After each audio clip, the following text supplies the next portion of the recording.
warahmatullahi wabarakatuh. Innal hamdalillah nahmaduhu wa nasta'inuhu wa nastahdihi wa natubu ilaihi wa na'udzu billahi min shururi anfusina wa sayyiati a'malina. May yahdihillahu fahuwal muhtadi wa may yudlil falan tajida lahu waliyyan mursyida. Asyhadu an la ilaha illallah wahdahu la syarikalah wa asyhadu anna Muhammadan abduhu wa rasuluhu la nabiyya wa la rasula ba'dah. Allahumma shalli ala Muhammadin wa ala ali Muhammad kama shallaita ala Ibrahim wa ala ali Ibrahim innaka Hamidum Majid. Raditu billahi rabba wa bil islami dina wa Muhammadin nabiyya wa rasulah wa ba'du. Bapak Ibu kaum muslimin muslimat jamaah kajian yang dirahmati Allah Subhanahu wa taala, kita bersyukur pada Allah yang telah memberikan banyak nikmat dan karunia-Nya kepada kita, terutama nikmat iman Islam, nikmat sehat, nikmat sempat, nikmat kelapangan, nikmat keamanan yang dengannya kita bisa menunaikan banyak aktivitas kita. Dan siang ini kita berkumpul di salah satu rumah yang mulia dalam majelis ilmu. Semoga Allah berikan limpahan rahmat dan barokah di dalamnya. Salawat dan salam semoga tertumpahkan kepada baginda Nabi Muhammad SAW, juga pada keluarga, kerabat, sahabat dan para pengikutnya yang setia sampai kiamat. Semoga kita termasuk yang mendapatkan syafaatnya di yaumul hisab. Bapak Ibu yang dirahmati Allah, seperti yang tadi sudah disampaikan, kita akan berbincang tema rumah tangga berbasis masjid, yang sebenarnya ini adalah model rumah tangga terakhir yang akan kita bahas, karena kita akan menyebutkan ragam rumah tangga sebelumnya. Mungkin konten ini sudah pernah Bapak Ibu dapatkan, pernah sekilas membaca, tapi izinkan pada siang ini kita akan mengulas untuk lebih dalam lagi. Jadi sekian miliar manusia, sekian miliar pasangan, sekian miliar keluarga, itu kalau kita kelompokkan dalam ragam dan model, ada sekitar 6 atau 7 model kepemimpinan dalam rumah tangga atau suasananya, ya. Model yang pertama ada yang mengatakan seperti rumah tangga ring tinju. Tahu yang namanya ring tinju? Isinya adalah 2 orang yang selalu siap untuk bertarung. Isinya adalah semangat untuk menjatuhkan. Semangatnya adalah untuk mengalahkan. Bagaimana membuat lawannya, partnernya itu kemudian jatuh, TKO atau menyerah kalah. Ya. Dalam konteks rumah tangga, ring tinju ini berarti sebuah keluarga atau rumah tangga yang hari-harinya diwarnai dengan pertengkaran, KDRT, kekerasan psikis maupun kekerasan fisik. Karena biasanya para petarung itu ada yang bukan cuma mengandalkan kekuatan pukulan, tapi juga dengan caci maki dan hinaan. Kadang-kadang dibully duluan, dihina dan sebagainya. Ya. Dalam rumah tangga ring tinju, semangatnya adalah semangat untuk menunjukkan bahwa pasangannya itu salah, pasangannya itu kalah, ya. Sehingga semangat yang seperti ini yang membuat satu sama lain berupaya untuk menjatuhkan lawannya. Jamaah rahimakumullah, ini harus diberi catatan penting, ya, bahwa nanti dalam rumah tangga ini bukan hanya dari bapak ke ibu, tapi juga ibu ke bapak, ya, terutama ibu, ya. Kenapa kok terutama ibu? Karena semangat ibu itu, semangat perempuan itu, semangat ingin menunjukkan pendapatnya, gitu ya, ingin mendapatkan pengakuan. Ini semangatnya ibu-ibu. Ya tentu bapak juga demikian. Cuman bedanya kalau ibu menggunakan perasaan, bapak menggunakan logika. Sehingga bapak laki-laki harus lebih kebal, harus lebih sabar ketika menghadapi sedikit percekcokan dan pertentangan yang ujung-ujungnya, ya, itu nanti akan berpotensi kepada sengketa. Maka bapak bisa lebih sabar. Kenapa? Dia menggunakan logika, ya, dia menggunakan logika, sementara wanita menggunakan rasa, ya. Makanya beda. Bapak-bapak itu kalau menghadapi sesuatu, sebutlah menceritakan sebuah persoalan, yang diceritakan adalah hakikat persoalan. Tapi kalau perempuan enggak, waktu menceritakan sesuatu, yang diceritakan adalah perasaan dia tentang peristiwa itu. Gitu loh, ya. Itu yang membuat kadang-kadang bapak-bapak tidak dianggap simpatik, ya. Maka ada rumus yang pernah saya sampaikan. Dalam rumah tangga tidak penting benar salah, tidak penting menang kalah, tapi lebih penting untuk membuat air mata dia tidak tumpah, senyumnya merekah, hatinya berbunga. Ya, ini yang pertama. Rumah tangga model kedua itu rumah tangga kuburan. Rumah tangga kuburan ini punya dua filosofi. Filosofi yang pertama, kalau di siang hari itu seperti para peziarah kubur. Ketika masuk di komplek kuburan, apa yang terjadi? Mereka mulai membaca doa, mereka mulai wirid, ada yang ngaji, qomat kamit, dermimil di depan kuburan, di atas kuburan. Ya. Jadi yang ngoceh, yang dermimil, yang baca, yang wirid itu satu pihak, yaitu peziarah. Jenazah ataupun yang diziarahi kira-kira balas nggak? Enggak, diem aja gitu loh, ya. Kira-kira kalau sekali dia balas saja, apa yang terjadi? Lari itu, begitu kan ya, yang ziarah bisa kaget. Artinya filosofi tentang rumah tangga kuburan berarti ada suasana rumah tangga yang salah satu pihak ngoceh terus gitu loh, ya, yang satunya cuma diem aja gitu loh, entah karena diomongin, diomelin atau apalah, tapi nanti sekali pasangannya jawab sekali itu kaget gitu kan ya, oh ternyata suamiku bisa ngomong gitu ya. Ini filosofi model rumah tangga kuburan. Filosofi yang kedua, suasana kuburan di malam hari. Sunyi, senyap, sepi, horor, angker. Kan gitu. Artinya ada rumah tangga yang tanpa komunikasi. Banyak diem-dieman. Nggak bisa berdiskusi. Ya, semuanya serba didiamkan. Dan tentu saja pola rumah tangga kayak gini agak horor. Ya, karena tidak ada kehangatan di dalam berkomunikasi, ya. Model rumah tangga yang ketiga agak mirip dengan ring tinju, sekaligus merupakan kontradiksi dari kuburan, yaitu rumah tangga pasar atau swalayan. Apa yang dimaksud dengan rumah tangga pasar dan swalayan?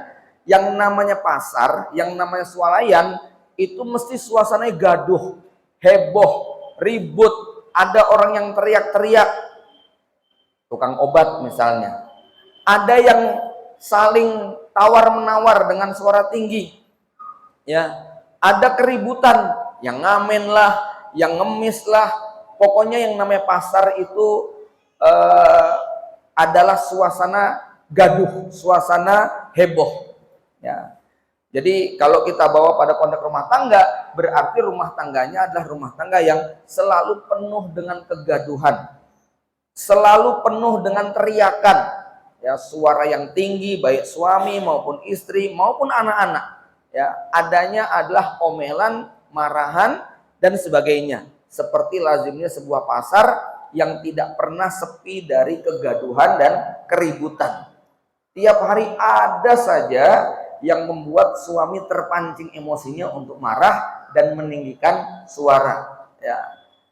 Filosofi rumah tangga pasar yang kedua, yang namanya pasar itu tempat transaksi, ya. Rumah tangga pasar berarti rumah tangga yang orientasinya adalah materi, kemudian basicnya adalah transaksi, sangat transaksional. Ada uang abang sayang, tak ada uang abang ditendang, ya. Sampai pada tingkat yang sangat ekstrim, misalnya ketika anak putrinya mau dilamar, bapaknya terus bilang, "Mas, asal tahu aja ya, ini dulu biaya TK-nya 2 tahun 10 juta, ya. Kemudian SD-nya 6 tahun 20 juta, SMP-nya dan SMA-nya 6 tahun 35 juta, S1-nya selama kuliah 40 juta. Nah, terus kamu datang ngelamar pakai mahar 5 juta, gitu ya. Mikir, gitu ya. Itu sangat transaksional banget gitu kan ya. Masih ada nggak pola yang kayak gini? Masih, Bu. Baik itu menimpa kepada si laki maupun kepada si perempuan. Beberapa suku tertentu di Indonesia sangat transaksional ketika dia mau menjodohkan anaknya.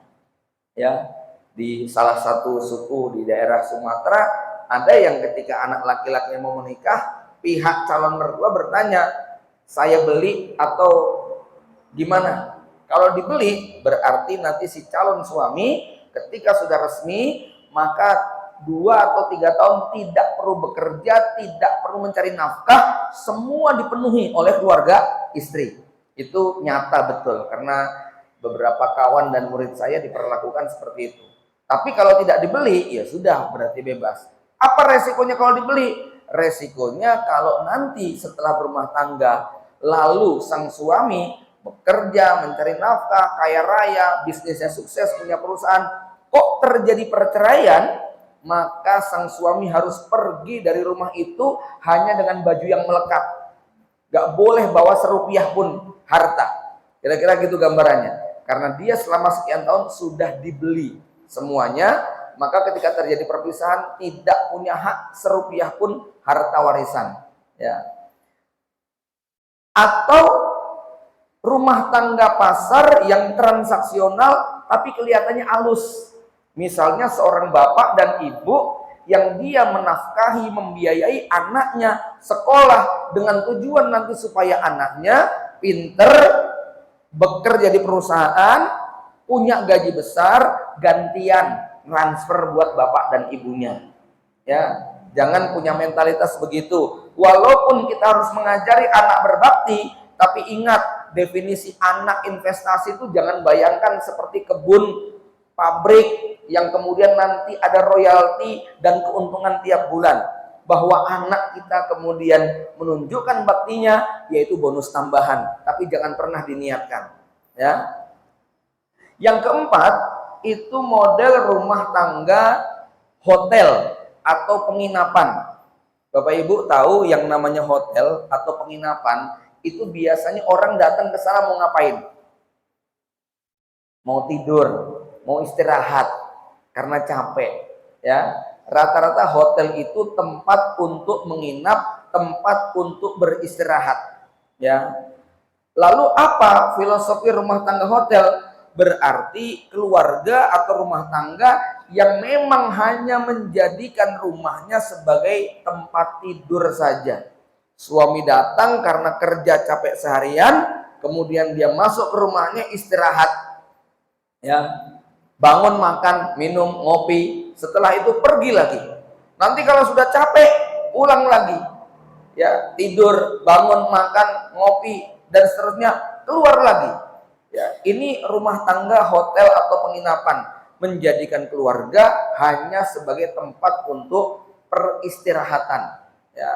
Tidak pernah ada waktu kumpul bersama, tidak ada diskusi, tidak ada proses pendidikan, tidak ada proses saling menasehati. Rumah hanya dipakai sebagai tempat istirahat saja, ya. Kemudian yang ke berapa? 5, ya. Yang kelima adalah rumah tangga hospital, rumah tangga bergaya rumah sakit. Kita tahu di rumah sakit itu ada pasien, ada dokter, ya, atau perawat. Apa yang dimaksud dengan rumah tangga hotel?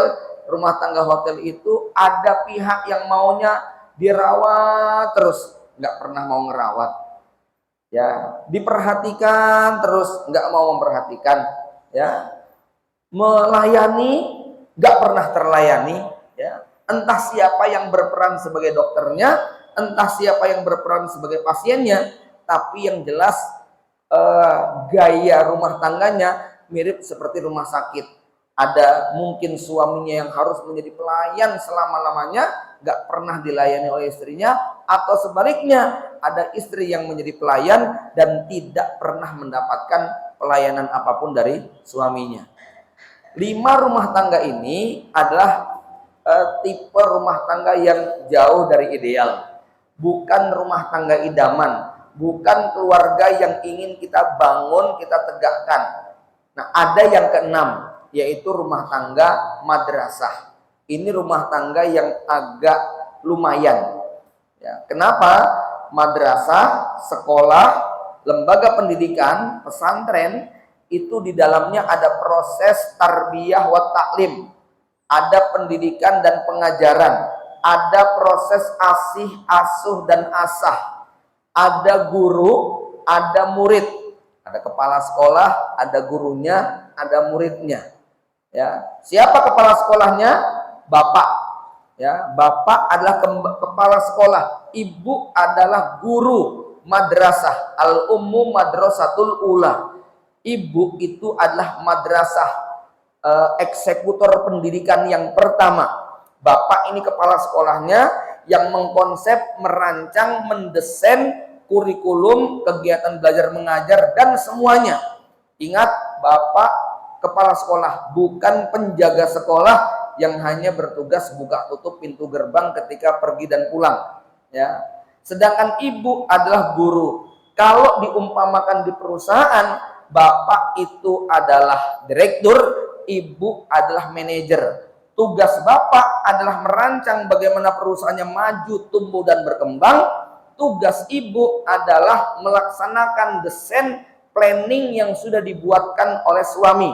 Karena dia adalah pelaksana di lapangan. Dia manajer. Ya, direktur tentu tidak turun ke lapangan kecuali sesekali untuk mengontrol, mengawal.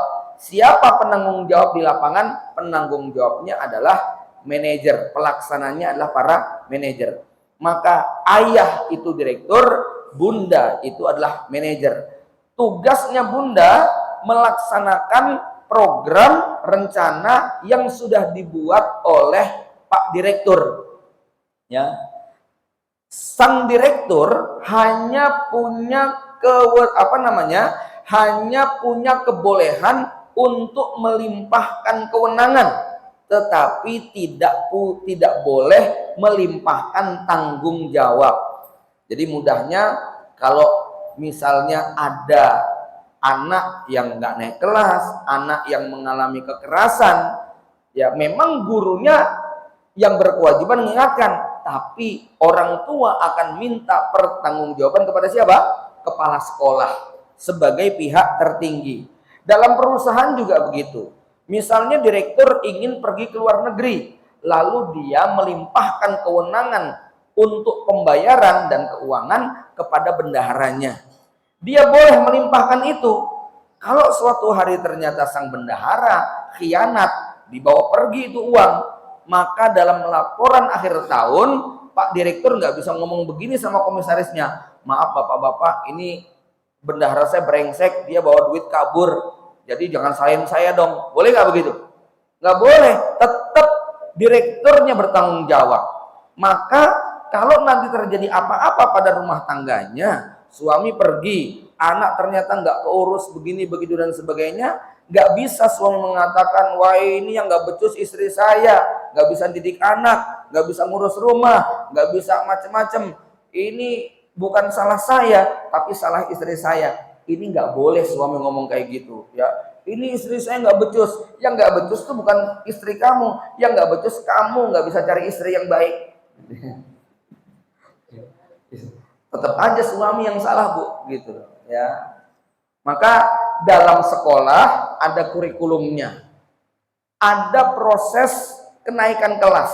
Maka rumah tangga harus ada kurikulumnya, harus ada upgrading, ada target. Mau kira-kira output sekolah ini apa? Output keluarga kita ini apa? Kenapa?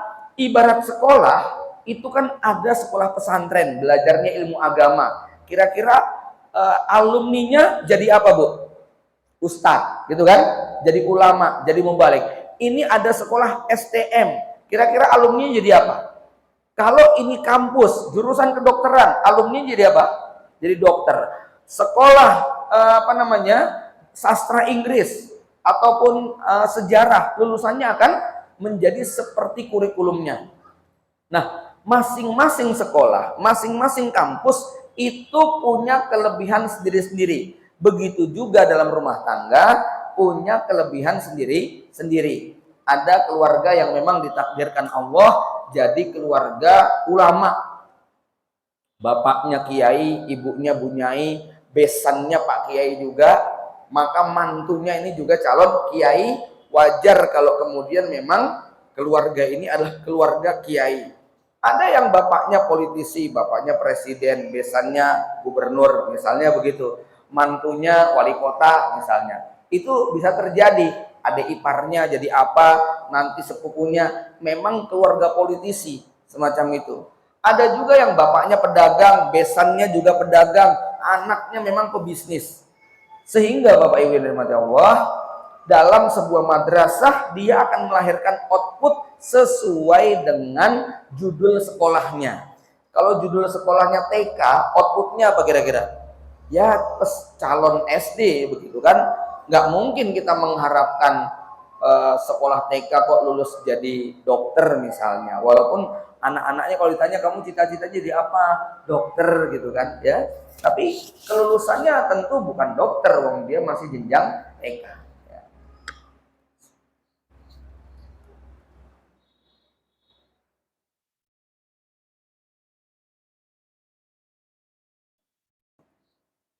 Dalam makna yang lebih luas, maka Anda tidak perlu risau sekolah di mana.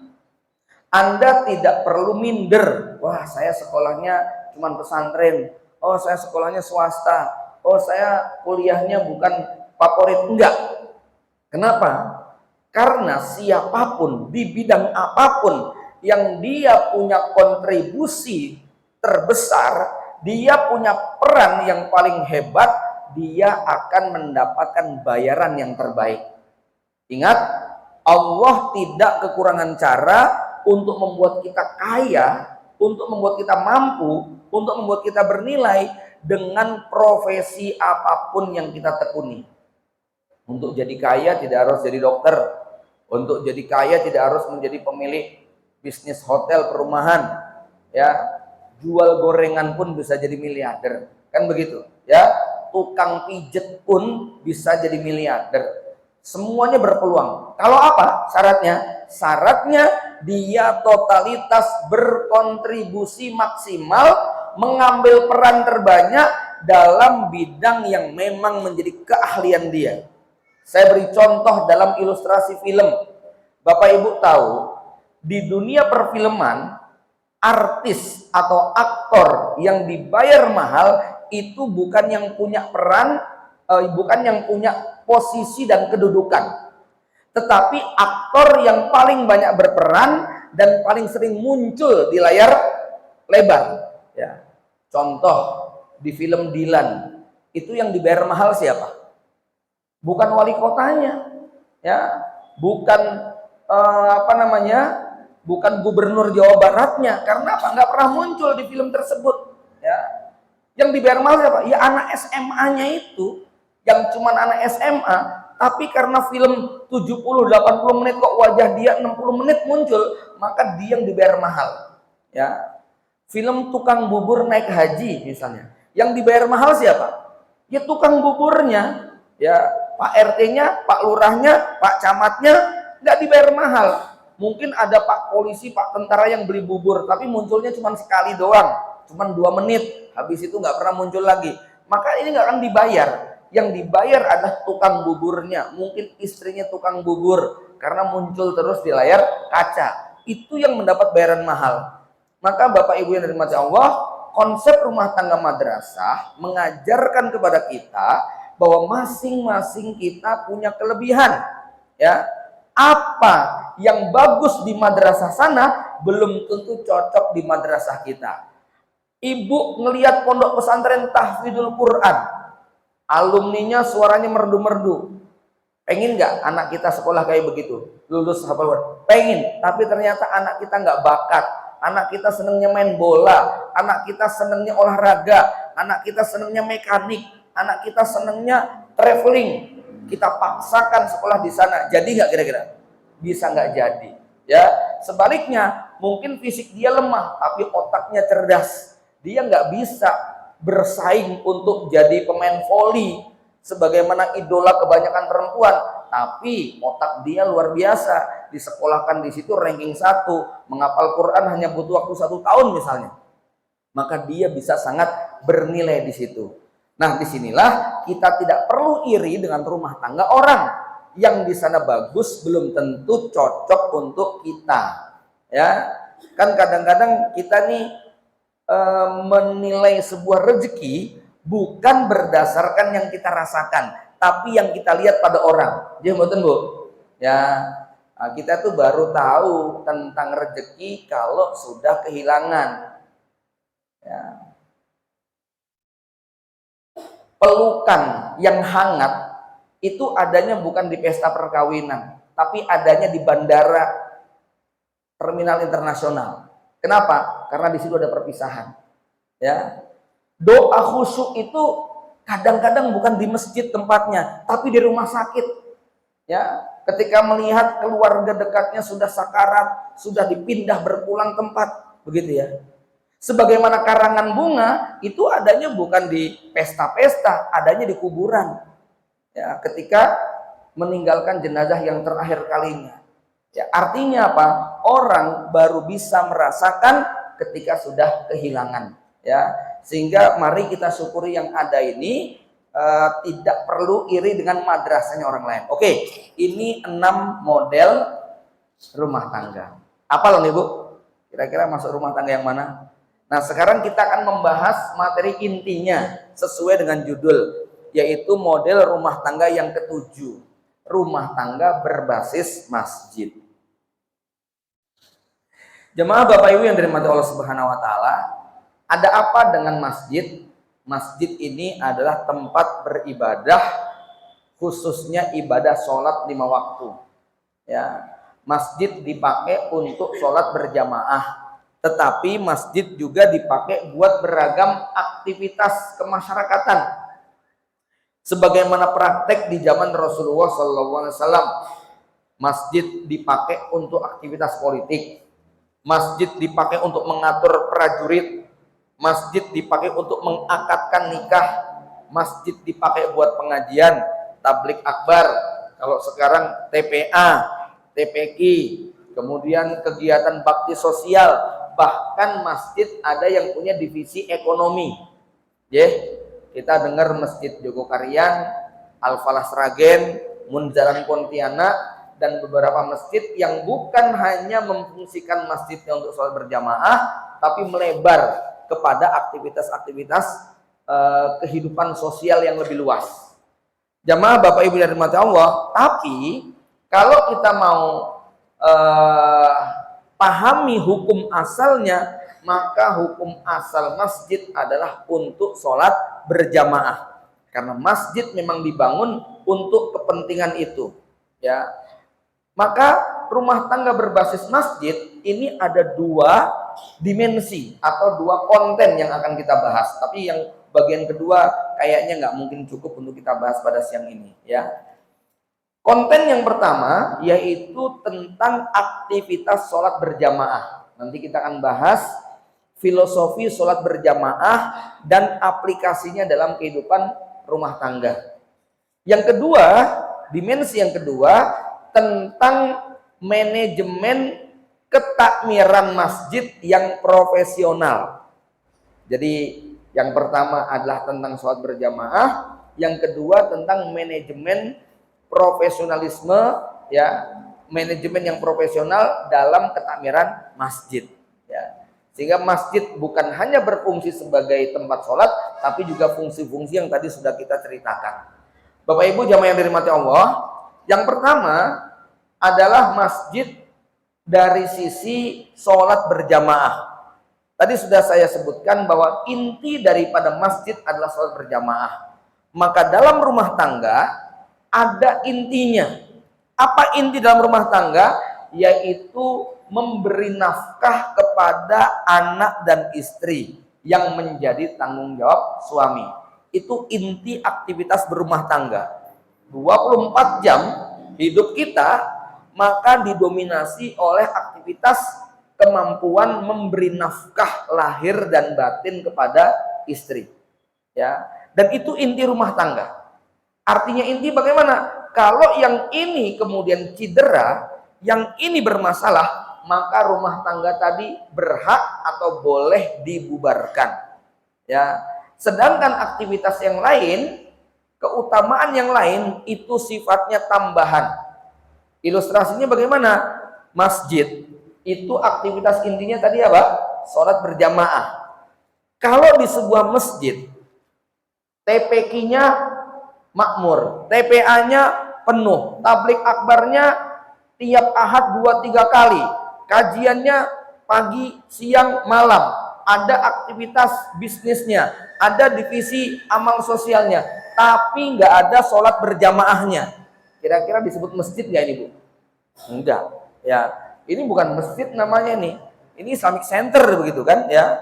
Karena inti masjid adalah sholat berjamaah. Sebaliknya kalau ada masjid yang buat jamaah penuh, tapi nggak ada pengajiannya, nggak ada divisi ekonominya, nggak ada kajian ahad paginya, nggak ada kegiatan TPI, TPA-nya, maka ini tetap disebut masjid.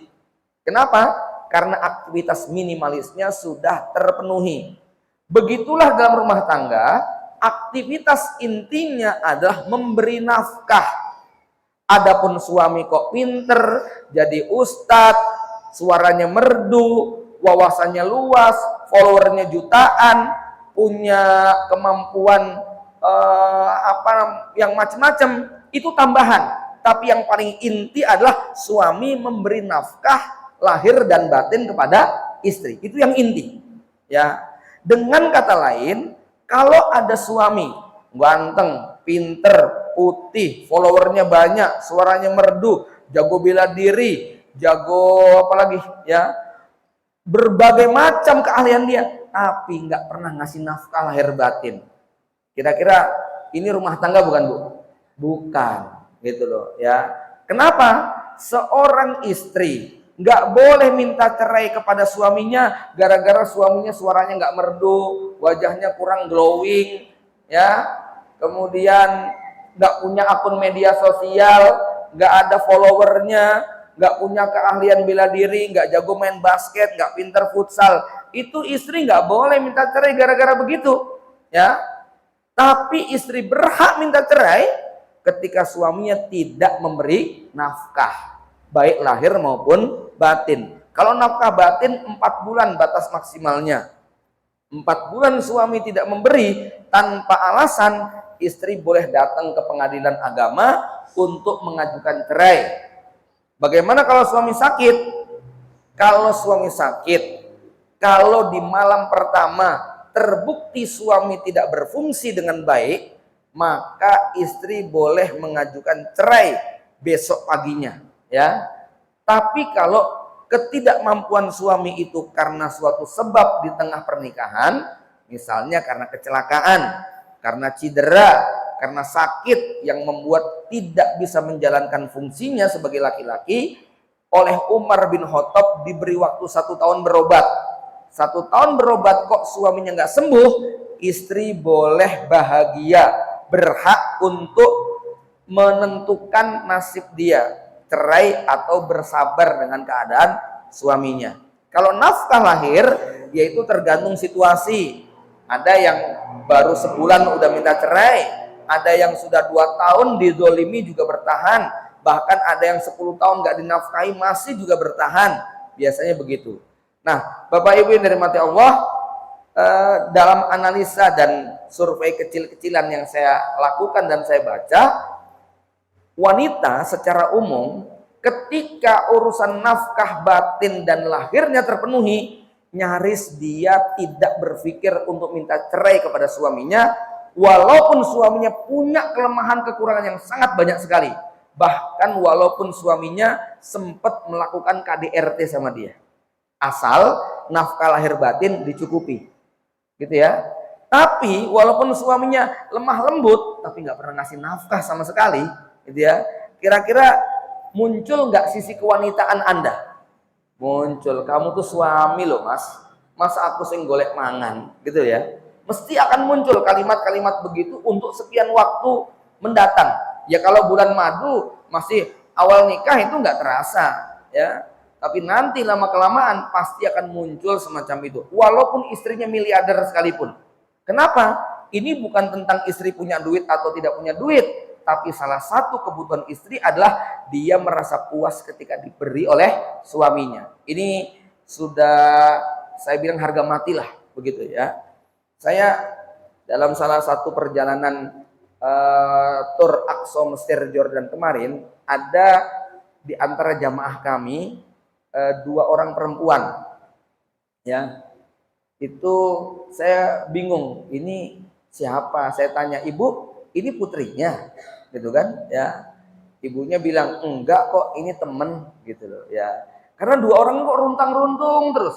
Yang satu kelihatan sudah umur sesayat 47-50-an, yang satu masih 20-an. Saya tanya, ibu ini putrinya? Enggak, temen kok. Saya nggak melanjutkan lagi. Temen apa maksudnya? Ternyata menjelang kepulangan saya baru tahu kalau itu istri pertama sama istri kedua, gitu kan? Ya, jadi duduknya di belakang saya terus, begitu kan? Dua-duanya tuh runtang-runtung terus, begitu kan ya? Kok damai, kok akur, begitu kan ya? Kadang-kadang juga ribut, ya. Nah, punya dengar, mereka pun sebenarnya sering mengalami KDRT, ya, oleh suaminya. Cuman minta apa saja dituruti, gitu loh, ya. Jadi ketika ikut kami ke Mesir, ke Jordan itu, suaminya lagi jalan-jalan ke Eropa. Kamu terserah mau kemana, butuh duit berapa, itu dikasih, begitu loh. Ini yang membuat perempuan tidak berpikir untuk, ya kalau saya minta cerai belum tentu keadaan saya lebih baik, belum tentu nasib saya terjamin, kan begitu. Kalau cuman gini-gini ya udahlah, disabarin aja, kan begitu nggak Bu? Ya. Tapi kalau udah ngalami KDRT, tambah nggak dikasih nafkah, terus yang ditungguin apa coba, gitu kan? Yang diharapin apa, gitu loh, ya. Maka rata-rata pada tidak kuat dan mesti mengajukan gugatan cerai. Baik, Bapak Ibu dari mata Allah Subhanahu Wa Taala. Nah, rumah tangga berbasis masjid yang paling pokok tadi. Terus sekarang kita akan bahas tentang sholat berjamaah. Rumah tangga berbasis masjid ini adalah konsep yang paling ideal. Di satu sisi bahwa memang sholat berjamaah itu perintah yang paling agung, dan hikmah dalam sholat berjamaah yang kita aplikasikan dalam kehidupan rumah tangga sangat banyak sekali. Apa diantaranya? Pertama, bahwa dalam sholat berjamaah ada imam dan ada makmum. Fix ini ya, ada imam dan ada makmum. Siapa imamnya? Suami. Siapa makmumnya? Istri dan anak-anak, ya. Maka dalam keluarga muslim jelas pemimpin rumah tangga bukan istri, bukan anak, tetapi suami. Suami adalah imam, istri anak adalah makmum. Oke. Yang kedua, dalam sholat berjamaah makmum wajib taat kepada imam. Kenapa? Innama ju'ilal imamu liyu'tamma bihi.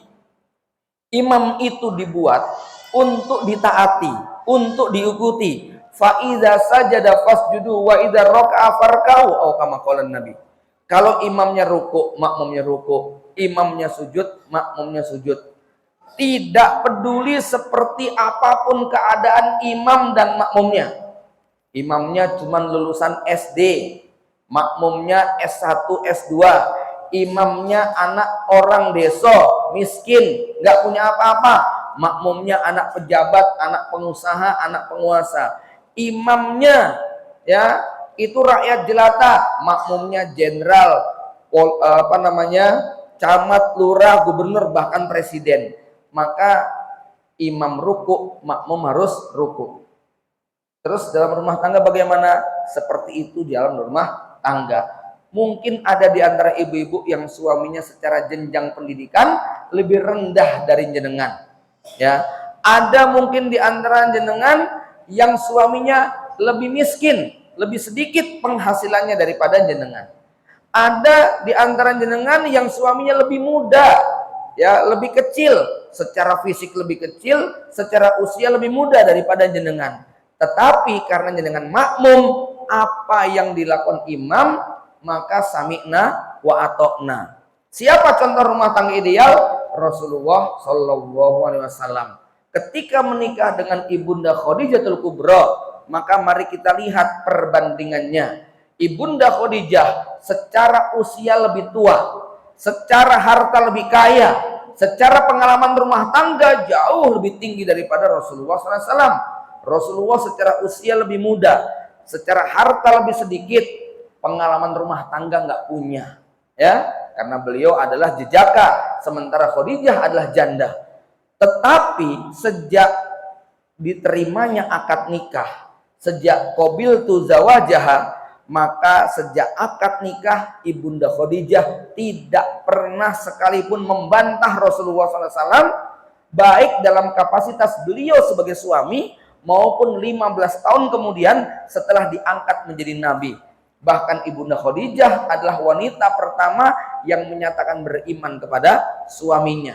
Ini rumah tangga berbasis masjid, tentang ketaatan makmum kepada imam. Ya, poin yang kedua. Poin yang ketiga, ini agak sensitif, tapi secara ilmu harus saya sampaikan. Kata Rasulullah SAW, berdua lebih baik daripada sendiri, bertiga lebih baik daripada berdua, berempat lebih baik daripada bertiga. Semakin banyak jamaahnya, semakin besar pahalanya. Paham, Pak? Paham? Bu, paham, Bu? Nah, semakin banyak makmumnya, semakin berkualitas itu sholat berjamaahnya. Ya, maksudnya makmum gimana, Tat? Baik makmum itu anak maupun makmum itu istri. Makmum anak apa dalilnya? Makmum anak dalilnya adalah tazawwajul wadudal walud, menikahlah engkau dengan wanita yang penuh cinta dan subur kandungannya. Fa inni mukasirun bikumul umam, karena aku sangat membanggakan jumlah kalian. Kalau istri bagaimana? Riwayat Ibnu Abbas, khairukum aksarukum nisa, sebaik-baik kalian yang paling banyak istrinya. Karena Rasulullah dan para sahabat paling banyak dan mereka adalah orang yang paling baik. Ya. Sekarang kita bicara fakta. Bu, Pak, kalau ada keluarga, istri 1, anak 2, itu biasa apa luar biasa? Biasa. Nggak menarik untuk diangkat cerita. Akeh tunggale kata orang. Jematan.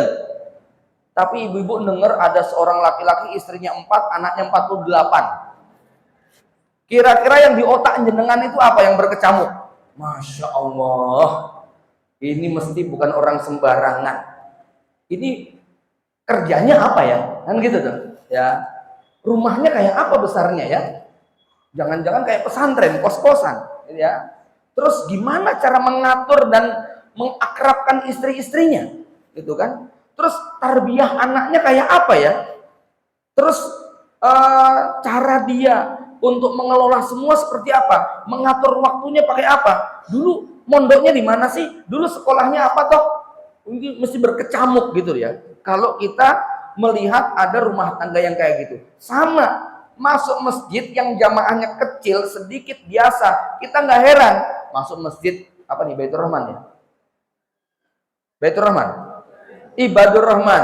Masuk masjid Ibadur Rahman, melihat masjid yang ini, ya biasa. Melihat masjid Arafah, melihat masjid biasa semuanya. Melihat imam biasa. Coba jangan masuk Masjidil Haram. Melongo nggak kira-kira? Wah, Masya Allah. Ini listriknya berapa volt ini? Ya, ini tukang sapunya berapa ribu? Toiletnya yang dibutuhkan berapa? Ya, ini arsiteknya siapa ya? Konseptor listrik-listriknya itu loh. Jelimetnya kayak apa? Kok nggak ngeliat saklar saya ya? Itu nyimpennya di mana? Akan ada puluhan ratusan pertanyaan tentang keajaiban masjid tadi. Ya, kira-kira seleksi imamnya kayak apa? Sangat ketat sekali, gitu loh. Nah, tentu saja kita juga realistis. Bapak-bapak kalau kelasnya cuma imam masjid Ibadur Rahman, jangan sekali-kali jadi imam Masjidil Haram, gitu loh. Ya, derdek nanti nggak keluar bacaan. Gitu kan ya, malah pingsan itu kalau ditunjuk jadi imam Masjidil Haram. Jembatan. Ya, artinya kalau jamaahnya segini ya udah segini aja. Tapi kalau memang levelnya saya sudes, silahkan. Saya pernah jadi imam Masjidil Haram, imam masbuk gitu ya. Karena udah terlambat jamaah, bikin jamaah sendiri ya. Bapak Ibu yang dirahmati Allah Subhanahu wa taala, ya itu secara umum begitu ya. Banyak anaknya, banyak keluarganya, pasti ini bukan orang biasa ya. Tentu saja yang Rasul inginkan bukan hanya kuantitas, tapi juga kualitas. Anak jenengan cuma 2, tetapi jadi semuanya, itu sudah cukup untuk menggandeng tangan kita ke surga. Tapi kalau banyak lalu bermasalah semuanya, justru bisa menjerumuskan bapak dan ibunya masuk ke dalam neraka. Waliyazbillah. Ya.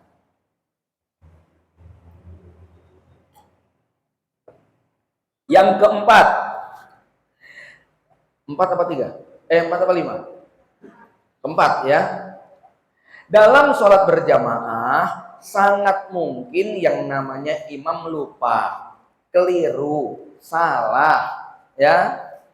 Maka kalau itu lupa bacaan, imam lupa bacaannya, bagaimana sikap makmum? Sikap makmum adalah beri kesempatan imam bisa memperbaiki bacaannya sendiri. 2 kali diulang keliru, 3 kali diulang keliru, baru makmum menegur. Ya, siapa makmum yang menegur?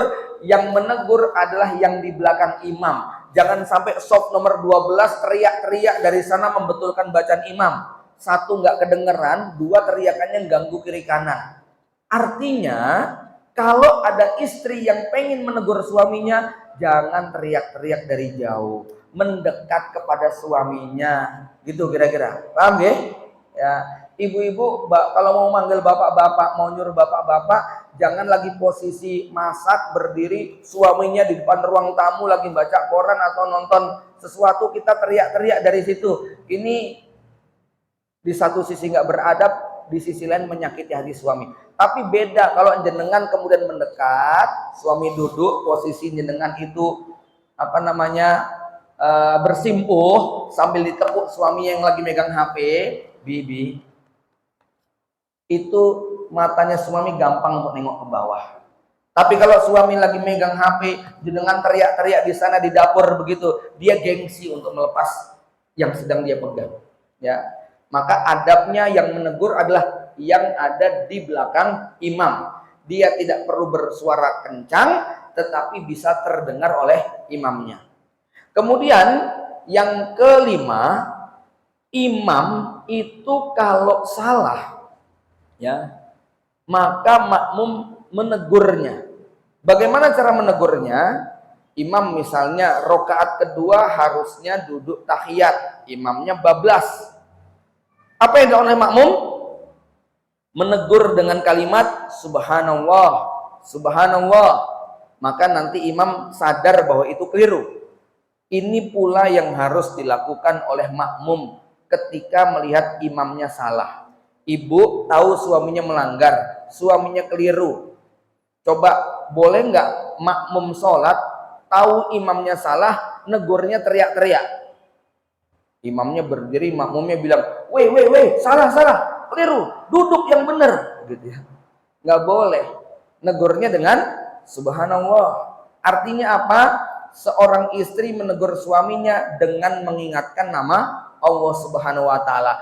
Jangan merendahkan dan menjatuhkan harga diri suaminya.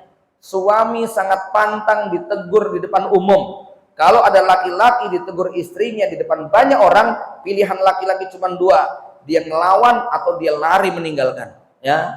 Maka tegur dengan kalimat Allah, ingatkan Allah dengan lemah lembut.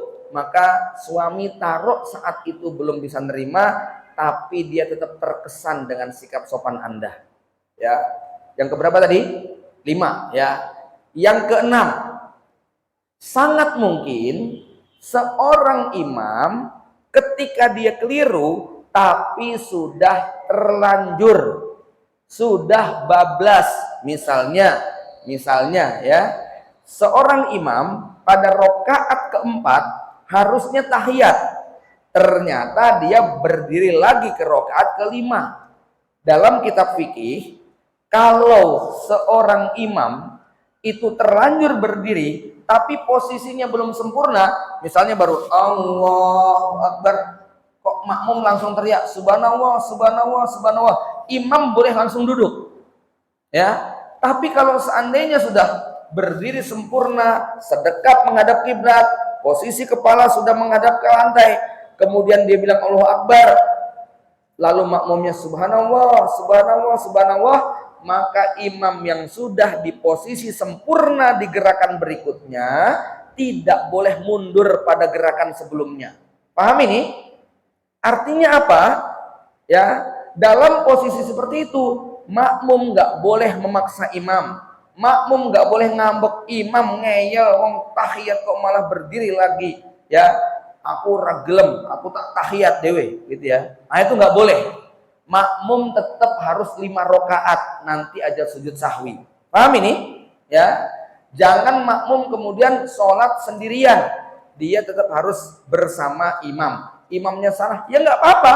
Wong ini kesalahan yang tidak membatalkan sholat.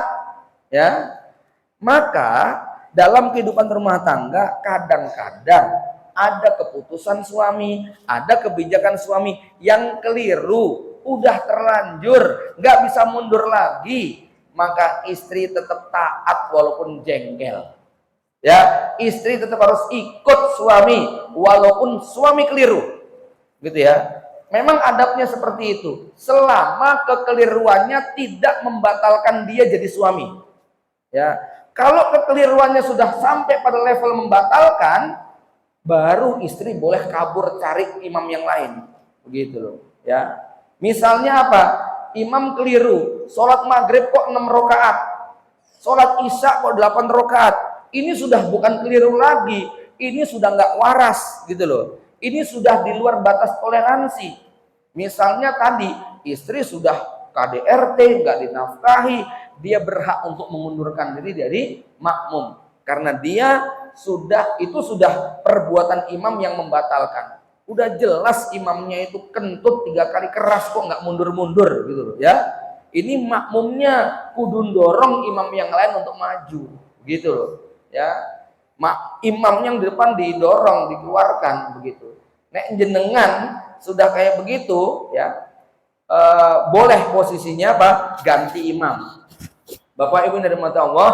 Tapi kalau kesalahan imamnya itu tersembunyi, tidak nampak, makmum tetap boleh di belakang. Misalnya imamnya kentut, nggak kedengeran, nggak ada baunya, tapi imamnya tahu, cuman imamnya gengsi mau mundur, boleh nggak gitu?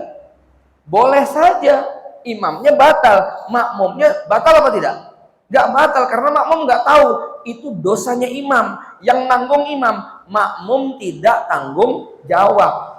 Artinya kalau ibu punya suami, taruh suami jenengan sampai melakukan dosa besar, tapi tidak mengeluarkan dari keislaman ya, maka jenengan tidak bertanggung jawab terhadap dosa dia. Ya, itu urusan dia dengan Allah.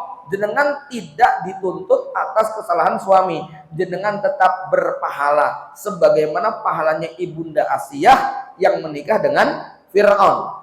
Ya, Fir'aun kejahatannya seperti itu, tapi itu tidak menghalangi Bunda Asiyah untuk tetap berperan sebagai istrinya. Ya, ini satu hal ya. Poin keberapa tadi? Ke-6 ya. Jamaah yang dirahmati Allah Subhanahu wa taala, yang ke-7 ya, seorang imam harus memahami kondisi makmum. Kita pernah dengar Rasulullah SAW itu ketika mengimami jamaah, ada ibu-ibu yang gendong bayi dan nangis. Apa yang Nabi lakukan? Nabi mempercepat bacaan. Ya, kalau imamnya ingin melaksanakan sunnah, ya nggak apa-apa. Tapi lihat kondisi makmumnya, udah paham belum dengan sunnahnya? Misalnya imam pengen mengikuti sunnah Nabi, kalau hari Jumat sholat subuh itu rokaat pertama baca as-sajadah, nanti ada sujud tilawahnya. Rokaat kedua baca al-insan. Lah padahal ini jamaah setelannya setelan kulhu kuliah, gitu loh ya. Main dikasih as-sajadah tambah sujud tilawah, itu jamaahnya bisa geleng. Ini surat opo, aliran sesat opo. Nah, ini kalau ada imam yang makmumnya kayak gitu, perlu diajari, perlu diberitahu. Bapak-bapak, ibu-ibu, ini hari Jumat, sunnah Nabi kalau sholat subuh, hari Jumat baca surat As-Sajadah. Nanti di tengah-tengah ada ayat sujud tilawah.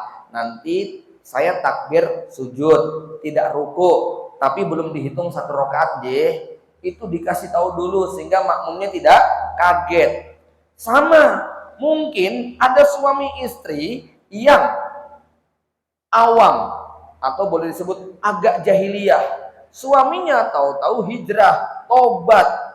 Wong istrinya pakai kerudung saja berat, langsung disuruh cadaran. Kan kaget, begitu kan? Ya. Maka harus pelan-pelan. Kan ada tuh model-model suami yang ketika hijrah, tobat, kemudian dia ngajak istrinya nggak siap, terus suaminya bilang, "Ustadz, tolong saya carikan akhwat yang bercadar, Ustadz." Ya, istri saya diajak hijrah nggak mau. Ini suami yang tidak sportif, jahiliyahnya bareng-bareng, hijrahnya sendirian. Ya, Bapak Ibu yang dirahmati Allah. Kemudian yang ke-8, seorang imam boleh dan harus menegur makmum. Misalnya Rasulullah yang membariskan jamaahnya, sawu sufakum, ternyata ada sahabat yang agak maju, sama Rasul didorong, bahkan dipukul pakai tongkat. Rasulullah ketika sholat dengar ada sahabat yang ngobrol, selesai sholat ditanya, ya nggak boleh ya nanti kalau sholat waqumu lillahi qonitin. Ada sahabat yang waktu sholat Rasul ruku itu dia baru masuk masjid karena nggak pengen ketinggalan rakaat, begitu masuk di gerbang masjid langsung takbir ruku dan jalan ke shop sambil ruku. Ya, Rasulullah itu bisa melihat dari belakang. Walaupun sholat, Rasul tahu siapa yang di belakang lagi ngapain, Rasul tahu. Maka selesai sholat Rasul tadi nanya, itu tadi siapa yang sholatnya jalan sambil ruku, gitu ya? Saya ya Rasul. Kata Rasulullah, mudah-mudahan Allah memberi engkau semangat untuk ibadah, tapi tolong jangan diulangi lagi ya. Ya, itu Rasul negur. Ada sahabat ketika masuk masjid langsung duduk, ditanya sama Nabi, udah sholat tahiyat belum? Belum. Ya, sholat dulu. Ya, ini tugas imam, menegur makmumnya, menegur istri dan anaknya, meluruskan kesalahan dan penyimpangan mereka. Ya. Kemudian yang terakhir, seorang imam hendaknya meletakkan makmum yang berlevel di belakangnya. Jadi kalau ini imam, idealnya yang di belakang imam adalah makmum yang bacaannya bagus, aqra'uhum Qur'anan, a'lamuhum sunnatan, awwaluhu hijrotan, akbaruhum sinan. Bacaannya bagus, fikihnya mendalam, hijrahnya duluan, usianya paling matang. Itu idealnya di belakang imam. Supaya apa? Supaya ketika imam salah, keliru, dia bisa membetulkan. Supaya ketika imam uzur, batal, dia bisa menggantikan. Begitulah dalam rumah tangga, suami harus melakukan kaderisasi pada istri dan anaknya, sehingga ketika ada ujian, ada musibah, suaminya sakit, LDR, kerja di luar negeri 3 tahun sekali pulang, atau di penjara, atau meninggal dunia, maka ada yang berperan sebagai imam, baik itu anaknya maupun istrinya. Sebab ibu-ibu sekalian, kadang-kadang punya suami terlalu baik sekali, itu nggak baik. Saya baca kisah nyata tentang penyesalan seorang ibu rumah tangga, bukan menyesali suaminya, tapi menyesali kebodohan dirinya. Suaminya tuh baik sekali, apapun kebutuhan istri dipenuhi.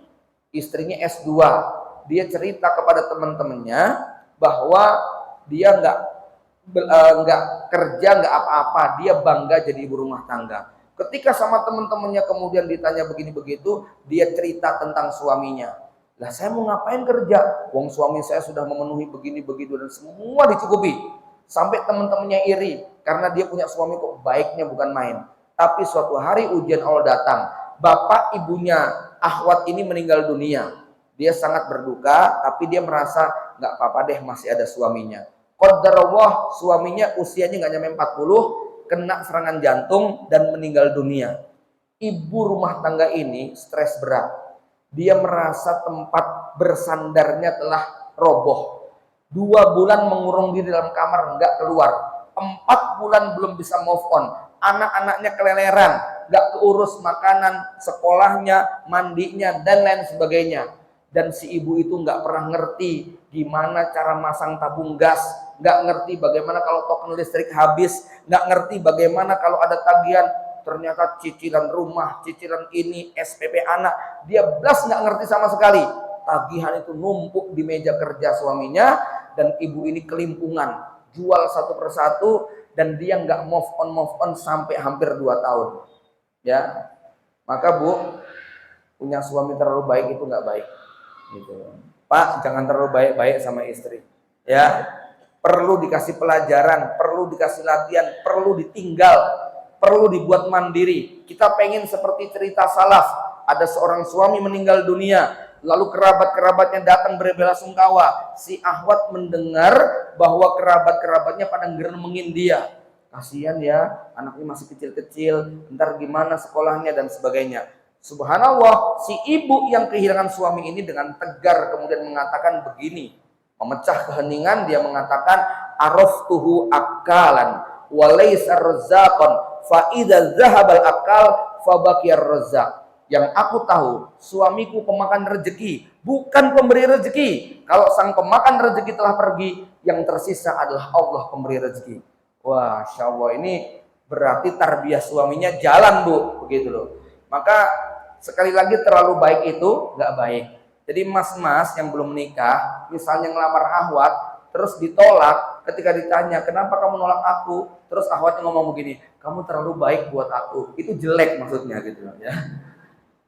Jangan GR kalau dibilang terlalu baik gitu ya. Baik Bapak Ibu yang dari mati Allah Subhanahu wa taala, dengan kata lain suami harus melakukan pengkaderan pada anak-anaknya. Ini mirip dalam filosofi madrasah tadi.